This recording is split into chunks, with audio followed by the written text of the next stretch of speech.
ಯಾವ ಸ್ವರೂಪದ ಹೊಣೆಗೇಡಿತನ ನಿನ್ನೆ ಇತ್ತು ಅನ್ನುವಂಥದ್ದು ಈಗ ಬಯಲಾಗ್ತಾ ಇದೆ. ಪೊಲೀಸರು FIR ದಾಖಲಿಸ್ಕೊಳ್ಬೇಕು ಅಂತ ಹೇಳಿದ್ರು ಕೂಡ ಅಲ್ಲಿ ಹೈಕೋರ್ಟ್ನಲ್ಲಿ ಚಾಟಿ ಬೀಸೋದು ಶುರುವಾಗಿತ್ತು. ಯಾಕಂದರೆ ಹೈಕೋರ್ಟ್ ಇವತ್ತು ಸ್ವಯಂ ಪ್ರೇರಿತವಾಗಿ PIL ಅನ್ನು ದಾಖಲಿಸಿಕೊಂಡು ಅದನ್ನು ವಿಚಾರಣೆಗೆ ಕೈಗೆತ್ತಿಕೊಂಡಂತಹ ಸಂದರ್ಭದಲ್ಲಿ PIL ಹಾಕಿರುವಂತಹ ಇನ್ನೊಬ್ಬರು ವಕೀಲರು ವಾದವನ್ನು ಮಂಡಿಸಿದಾಗ ಅವರು ಹೇಳ್ತಾ ಇದ್ರು ಸರ್ಕಾರ ಇನ್ನೂ ಕೂಡ FIRನೂ ಕೂಡ ಹಾಕ್ಕೊಳ್ಳಿಲ್ಲ ಅನ್ನುವಂಥ ವಿಚಾರ. ನಿನ್ನೆ ಕೇವಲ UDR ಮಾತ್ರ ಮಾಡ್ಕೊಂಡಿದ್ರು. ಇವತ್ತೀಗ FIRನ ಹಾಕಿದ್ದಾರೆ. ಮುಖ್ಯವಾಗಿ 3 ಸಂಸ್ಥೆಗಳ ವಿರುದ್ಧ ಇಲ್ಲಿ FIR ದಾಖಲಾಗಿದೆ. ಈ FIRನಲ್ಲಿರ್ತಕ್ಕಂಥ ಅಂಶಗಳನ್ನು ನಿಮಗೆ ತೋರಿಸ್ತಾ ಹೋಗ್ತೀನಿ. FIRನಲ್ಲಿ ಇರುವಂತಹ ಅಂಶಗಳಿವು. ನಿನ್ನೆ ಆಗಿರ್ತಕ್ಕಂತಹ ದುರಂತ, ಆ ದುರಂತದ ಸಂದರ್ಭದಲ್ಲಿ ಎದುರಾಗಿರ್ತಕ್ಕಂತಹ ಪ್ರತಿಯೊಂದು ಅಂಶದ ಬಗ್ಗೆಯೂ ಕೂಡ ಇಲ್ಲಿ ವಿವರಿಸಲಾಗಿದೆ. ಸಂಭ್ರಮಾಚರಣೆಗೆ KSCA ಚೀಫ್ ಎಕ್ಸಿಕ್ಯೂಟಿವ್ ಆಫೀಸರ್ ಅನುಮತಿ ಕೇಳಿದ್ರು. KSCAಯ CEO ಅವರು ಅನುಮತಿಯನ್ನು ಕೇಳ್ತಾರೆ. ನಾವು ಈ ಒಂದು ಸಂಭ್ರಮಾಚರಣೆಯನ್ನು ಮಾಡಬೇಕು, KSCAಯಲ್ಲಿ ನಾವು ಸಂಭ್ರಮಾಚರಣೆಯನ್ನು ಮಾಡಬೇಕು ಅಂತ ಹೇಳಿ ಕಬ್ಬನ್ ಪಾರ್ಕ್ ಪೊಲೀಸ್ ಠಾಣೆಯಲ್ಲಿ ಅನುಮತಿಯನ್ನು ಕೇಳ್ತಾರೆ. ಸಿಟಿ ಫ್ಯಾನ್ಸ್ ನಿಯಂತ್ರಣಕ್ಕೆ ಸಿಬ್ಬಂದಿ ಬೇಕಾಗಿದ್ದು ಸಂಭ್ರಮಾಚರಣೆಗೆ ಸಿಬ್ಬಂದಿ ಸಾಲೋದಿಲ್ಲ ಅಂತೇಳಿ ಮನವರಿಕೆಯನ್ನು ಮಾಡಿಕೊಡುವ ಪ್ರಯತ್ನವನ್ನು ಅದರಲ್ಲಿ ಮಾಡ್ತಾರೆ. ಅವರು ಸಿಟಿ ಫ್ಯಾನ್ಸ್ ನಿಯಂತ್ರಣಕ್ಕೆ ಸಿಬ್ಬಂದಿ ಬೇಕಾಗಿದ್ದಾರೆ. ಅಂದರೆ ನಾವು ಸಂಭ್ರಮಾಚರಣೆ ಮಾಡುವಾಗ ಬೆಂಗಳೂರು ನಗರದಿಂದ ಅಭಿಮಾನಿಗಳು ಬರಬಹುದು, ದೊಡ್ಡ ಸಂಖ್ಯೆಯಲ್ಲಿ ಬರಬಹುದು. ಹಾಗಾಗಿ ಅವರನ್ನು ನಿಭಾಯಿಸೋದಕ್ಕೆ ನಮಗೆ ಮ್ಯಾನ್ ಪವರ್ ಬೇಕಾಗಿದೆ, ನಮ್ಮ ಇಲ್ಲಿರುವಂತಹ ಸಿಬ್ಬಂದಿ ಸಾಕಾಗೋದಿಲ್ಲ ಅಂತ ಹೇಳಿ ಆ ಪತ್ರದಲ್ಲಿ ಅವರು ಮನವರಿಕೆ ಮಾಡಿಕೊಡುವಂಥ ಪ್ರಯತ್ನವನ್ನು ಪೊಲೀಸರಿಗೆ ಮಾಡ್ತಾರೆ. CEO ಆಫ್ KSCA ಅವರು ಮಾಡುವಂಥದ್ದು.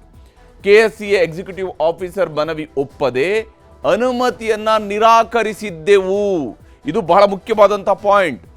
ಅಂದರೆ ನಿನ್ನೆ ನಡೆದಂತಹ ಕಾರ್ಯಕ್ರಮಕ್ಕೆ ಅನುಮತಿ ಇರಲಿಲ್ಲ, ಪೊಲೀಸರ ಅನುಮತಿ ಇರಲಿಲ್ಲ ಅನ್ನುವಂಥದ್ದನ್ನು ಪೊಲೀಸರು ಹೇಳ್ಕೊಳ್ತಾ ಇದ್ದಾರೆ. FIR ಅನ್ನು ಈಗ ಪೊಲೀಸರು ದಾಖಲಿಸಿಕೊಂಡಿರುವಂಥದ್ದು.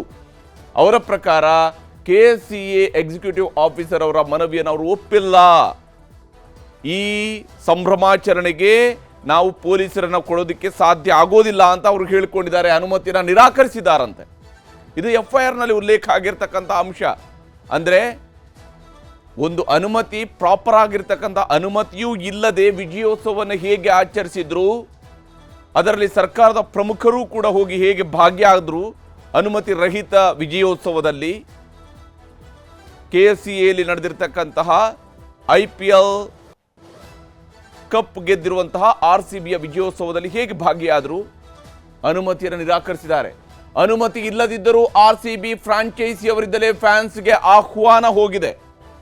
ಅನುಮತಿ ಸಿಗೋಕ್ಕೂ ಮುಂಚಿತವಾಗಿಯೇ RCB ಇದಕ್ಕೆ ಸಂಬಂಧಪಟ್ಟಂತೆ ಪಬ್ಲಿಕ್ ಅನೌನ್ಸ್ಮೆಂಟ್ಸ್ ಮಾಡಿದೆ, ಸಾರ್ವಜನಿಕರಿಗೆ ಹೇಳಿದೆ. ಅನುಮತಿ ಇಲ್ಲದೇ ಇದ್ರೂ ಕೂಡ ಅವರು ಮುಂದುವರಿಸಿದ್ದಾರೆ. ಅದನ್ನು ಮಧ್ಯಾಹ್ನ 3 ಗಂಟೆಗೆ ನಾವು ಪಾಸ್ಗಳನ್ನು ಕೊಡ್ತಿದ್ದೀವಿ ಅನ್ನೋದನ್ನು ಹೇಳಿದ್ದಾರೆ. ಅಧಿಕೃತ ವೆಬ್ಸೈಟ್, ಸೋಷಿಯಲ್ ಮೀಡಿಯಾಗಳ ಮೂಲಕ ಒಂದೆಡೆ ಸೇರುವಂತೆ ಆಹ್ವಾನವನ್ನು ಮಾಡಿದ್ದಾರೆ. KSCAಗೆ ಬರಬೇಕು, ಚಿನ್ನಸ್ವಾಮಿ ಸ್ಟೇಡಿಯಂ ಕಡೆಗೆ ಬನ್ನಿ ಅನ್ನುವಂಥದ್ದನ್ನು ನಾವಿಲ್ಲಿ ಸೆಲೆಬ್ರೇಟ್ ಮಾಡೋಣ ಅನ್ನೋಂಥದ್ದನ್ನು RCBಯ ಅಧಿಕೃತ ವೆಬ್ಸೈಟ್ ಮತ್ತು RCBಯ ಅಧಿಕೃತ ಸೋಷಿಯಲ್ ಮೀಡಿಯಾ ಹ್ಯಾಂಡಲ್ಗಳ ಮೂಲಕವಾಗಿ ಹೇಳಲಾಗಿದೆ, ಮಾಹಿತಿಯನ್ನು ಹಂಚಲಾಗಿದೆ, ಅದನ್ನು ತಿಳಿಸಲಾಗಿದೆ ಅನ್ನುವಂಥದ್ದನ್ನು ಈ FIRನಲ್ಲಿ ಉಲ್ಲೇಖ ಮಾಡಲಾಗಿದೆ. RCB ಫ್ರಾಂಚೈಸಿಯವರ ಏಕಪಕ್ಷೀಯ ನಿರ್ಧಾರದಿಂದಲೇ ಲಕ್ಷಾಂತರ ಜನ ಸೇರಿದ್ದರು. ಅಂದರೆ ಇಲ್ಲಿ ನೇರ ಹೊಣೆಗಾರಿಕೆ ಅಥವಾ ಹೊಣೆಗೇಡಿತನ ಪ್ರದರ್ಶನ ಆಗಿರುವಂಥದ್ದು RCB ಫ್ರಾಂಚೈಸಿ ಕಡೆಯಿಂದ. RCB ಫ್ರಾಂಚೈಸಿಯವರು ವಿದೌಟ್ ಪರ್ಮಿಷನ್, ಯಾವುದೇ ಅನುಮತಿಯನ್ನು ಪಡೆಯೋಕ್ಕಿಂತ ಮುಂಚಿತವಾಗಿ ಏಕಪಕ್ಷೀಯವಾಗಿ ಲಕ್ಷಾಂತರ ಜನ ಸೇರುವಂತೆ ಮಾಡಿದ್ರು ಅನ್ನುವಂಥದ್ದನ್ನು ಅವರ ಹೊಣೆಗೇಡಿತನವನ್ನು ಈ FIRನಲ್ಲಿ ಉಲ್ಲೇಖ ಮಾಡಲಾಗಿದೆ. ಫ್ಯಾನ್ಸ್ ನಿಯಂತ್ರಣದ ಭದ್ರತೆ ಜೊತೆಗೆ ಸರ್ಕಾರದ ಕಾರ್ಯಕ್ರಮಕ್ಕೂ ನಾವು ಭದ್ರತೆಯನ್ನು ನೀಡಿದ್ವಿ. ಅಲ್ಲಿ ಬಂದಂತಹ ಅಭಿಮಾನಿಗಳನ್ನು ನಿಯಂತ್ರಣಕ್ಕೆ ಭದ್ರತೆ ಕೊಡೋದರ ಜೊತೆಗೆ ಸರ್ಕಾರದ ಕಾರ್ಯಕ್ರಮ ಏನಿತ್ತು ಅದಕ್ಕೂ ಕೂಡ ಭದ್ರತೆಯನ್ನು ಕೊಡುವಂತಹ ಕೆಲಸವನ್ನು ನಾವು ಮಾಡಿದ್ವಿ ಅನ್ನುವಂಥದ್ದನ್ನು ಪೊಲೀಸರು ಬರ್ಕೊಂಡಿದ್ದಾರೆ. HAL ನಿಲ್ದಾಣ, ತಾಜ್ ವೆಸ್ಟೆಡ್ ಹೋಟೆಲ್, ಇದಕ್ಕೆ ಸಾಗುವ ಮಾರ್ಗದ ಉದ್ದಕ್ಕೂ ಕೂಡ ನಾವು ಭದ್ರತೆಯನ್ನು ಒದಗಿಸಿದ್ವು ಅನ್ನುವಂಥದ್ದನ್ನು ಪೊಲೀಸರು ಹೇಳಿಕೊಂಡಿದ್ದಾರೆ. ಈ FIRನಲ್ಲಿ ಉಲ್ಲೇಖ ಮಾಡಿಕೊಂಡಿದ್ದಾರೆ ಪೊಲೀಸರು. ನಾವು ಎಲ್ಲ ರೀತಿಯಾದಂಥ ಭದ್ರತೆಯನ್ನು ಒದಗಿಸುವ ಪ್ರಯತ್ನವನ್ನು ಮಾಡಿದ್ವಿ ಅಂತ ಹೇಳಿ. ಆದರೆ ಇದಕ್ಕೆ ಸಂಬಂಧಪಟ್ಟಂತೆ ವೈಫಲ್ಯ ಆಗಿದ್ದು ಎಲ್ಲಿ ಅನ್ನುವಂಥದ್ದಕ್ಕೆ ಸಂಬಂಧಪಟ್ಟಂತೆಯೂ ಕೂಡ ನೋಡ್ತಾ ಹೋದಾಗ, ಈ FIRನಲ್ಲಿರ್ತಕ್ಕಂತಹ ಅಂಶಗಳನ್ನು ಗಮನಿಸ್ತಾ ಹೋದಾಗ, RCB ಫ್ರಾಂಚೈಸಿಯ ಆಹ್ವಾನದ ಮೇರೆಗೆ ಲಕ್ಷಾಂತರ ಜನ ಅಲ್ಲಿ ಸೇರಿದಿದ್ರು. RCB ಫ್ರಾಂಚೈಸಿಯ ಆಹ್ವಾನದ ಮೇಲೆ ಅಲ್ಲಿ ಲಕ್ಷಾಂತರ ಜನ ಸೇರಿದ್ರು ಮತ್ತು ಹೀಗೆ ಲಕ್ಷಾಂತರ ಜನ ಸೇರುವಂಗೆ RCB ಅವರು ಪದೇ ಪದೇ ಆಹ್ವಾನವನ್ನು ಕೂಡ ಕೊಡ್ತಾ ಇದ್ರು ಅನ್ನುವಂಥದ್ದನ್ನ FIRನಲ್ಲಿ ಮತ್ತೆ ಮತ್ತೆ ಉಲ್ಲೇಖ ಮಾಡಲಾಗಿದೆ. ಇಲ್ಲಿ 30,000 ರಿಂದ 35,000 ಸೀಟ್ ಇರುವ ಸ್ಟೇಡಿಯಂನೊಳಗೆ ಲಕ್ಷಾಂತರ ಜನರನ್ನ ಹೇಗೆ ಬಿಡಬೇಕು ಅನ್ನುವಂತಹ ಗೊಂದಲ ಸೃಷ್ಟಿಯಾಯಿತು. ಕೇವಲ 30,000 ರಿಂದ 35,000 ಸೀಟ್ಗಳು ಮಾತ್ರ ಇರುವಂಥದ್ದು. RCB ಫ್ರಾಂಚೈಸಿಯವರು 35,000 ಪಾಸ್ಗಳನ್ನು ಮಾತ್ರ ಕೊಡೋದಕ್ಕೆ ಸಾಧ್ಯ ಆಗತ್ತೆ. ಆಹ್ವಾನ ಕೊಟ್ಟಿರುವಂಥ ರೀತಿಯನ್ನು ನೋಡಿದರೆ ಜನನೇ ಬರೋದಿಲ್ವೇನೋ, ಹಾಗಾಗಿ ತಾವೇ ಅವರ ಉತ್ಸಾಹ ತುಂಬಿ ಕರಿಬೇಕೇನೋ ಅನ್ನುವಂಥ ರೀತಿಯಲ್ಲಿ ಇವರು ಸೋಷಿಯಲ್ ಮೀಡಿಯಾದಲ್ಲಿ ಕ್ಯಾಂಪೇನ್ ಮಾಡಿದ್ದಾರೆ ಅಂತ ಹೇಳುವಂಥದ್ದು FIRನಲ್ಲಿ ಉಲ್ಲೇಖ ಆಗಿರ್ತಕ್ಕಂಥ ಅಂಶಗಳನ್ನು ನೋಡಿದಾಗ ಗೊತ್ತಾಗುತ್ತೆ. ಒಮ್ಮೆಲೆ ಗೇಟ್ಗಳನ್ನು ತೆರೆದ ಕಾರಣಕ್ಕೆ ಅಭಿಮಾನಿಗಳು ನುಗ್ಗಿದ್ದಾರೆ, ಲಕ್ಷಾಂತರ ಜನ ಬಂದಿದ್ದಾರೆ, ಅಲ್ಲಿ ಗೊಂದಲ ಸೃಷ್ಟಿಯಾಗಿದೆ ಮತ್ತು ಒಮ್ಮೆಲೆ ಗೇಟ್ಗಳನ್ನು ತೆರೆದಿದ್ದಾರೆ ಇವರು. ಯಾವಾಗ ಅಲ್ಲಿ ದೊಡ್ಡ ಸಂಖ್ಯೆಯಲ್ಲಿ ಅಭಿಮಾನಿಗಳು ಬಂದು ಗೇಟ್ಗಳ ಬಳಿಯಲ್ಲಿ ಕಾದು ಕುಳಿತಿದ್ರು, ಆ ಸಂದರ್ಭಗಳಲ್ಲಿ ಏಕಾಏಕಿಯಾಗಿ ಇವರುಗಳು ಗೇಟ್ಗಳನ್ನು ತೆಗೆದಿದ್ದಾರೆ. ಸುಲಲಿತವಾಗಿ ಜನರು ಒಳಗೆ ಹೋಗಲು ವ್ಯವಸ್ಥೆ ಮಾಡದೇ ಇರುವುದರಿಂದಲೇ ದುರಂತ ಸಂಭವಿಸಿದೆ. ಯಾಕಂದ್ರೆ ಪೊಲೀಸರು ಅಲ್ಲಿದ್ರೂ ಕೂಡ ಒಳಗಡೆ ಹೋಗುವಂತಹ ಯಾರೇ ಮ್ಯಾಚ್ ನೋಡುವಂತಹ ಸಂದರ್ಭದಲ್ಲಿ, ಮ್ಯಾಚ್ಗೆ ಹೋದಂತಹ ಸಂದರ್ಭದಲ್ಲೂ ಕೂಡ ಚೆಕಿಂಗಲ್ಲಿ ಇರುವಂಥದ್ದು. ಗೇಟ್ಗಳಲ್ಲಿ ಅವರದೇ ಸಿಬ್ಬಂದಿ ಇರ್ತಾರೆ, ಅವರು ಟಿಕೆಟ್ಗಳನ್ನು ನೋಡಿ ಒಳಗಡೆ ಕಳಿಸ್ತಾ ಇರ್ತಾರೆ. ಅದು ಜವಾಬ್ದಾರಿ KSCEದಿರುತ್ತೆ.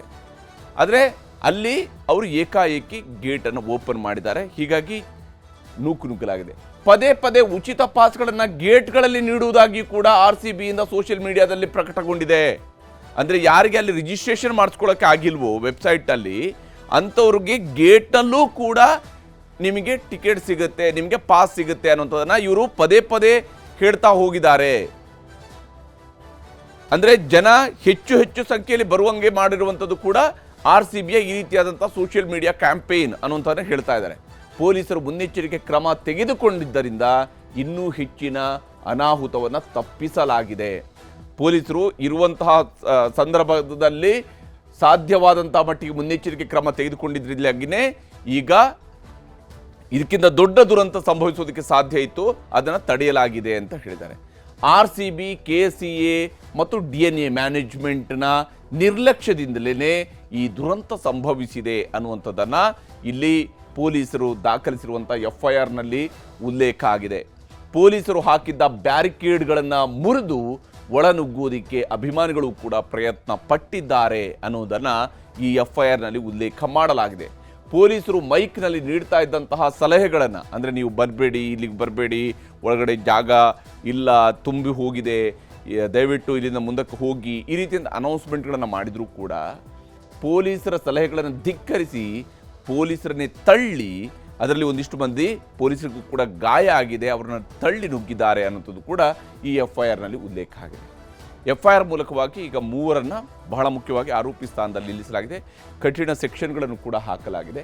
ಆದರೆ ಪ್ರಶ್ನೆ ಇರುವಂಥದ್ದು, ಅನುಮತಿ ಇಲ್ಲದೆ ಇಷ್ಟು ದೊಡ್ಡ ಕಾರ್ಯಕ್ರಮ ಬೆಂಗಳೂರು ಮಹಾನಗರದಲ್ಲಿ, ರಾಜಧಾನಿ ಬೆಂಗಳೂರಿನಲ್ಲಿ ನಡೆಯುತ್ತೆ ಅಂತೇಳಿ ಆದರೆ ಎಲ್ಲಿದೆ ವ್ಯವಸ್ಥೆ? ಹಾಗಾದರೆ ನಾವು ಯಾರನ್ನ ಇಲ್ಲಿ ದೂರಬೇಕು? ಸರ್ಕಾರದ ಮೂಗಿನ ಕೆಳಗೆ ಇಂಥದ್ದು ನಡೆಯೋದಕ್ಕೆ ಸಾಧ್ಯ ಆಗುತ್ತಾ? ಎಲ್ಲ ಪ್ರಶ್ನೆಗಳು ಕೂಡ ಇಲ್ಲಿರುವಂಥದ್ದು.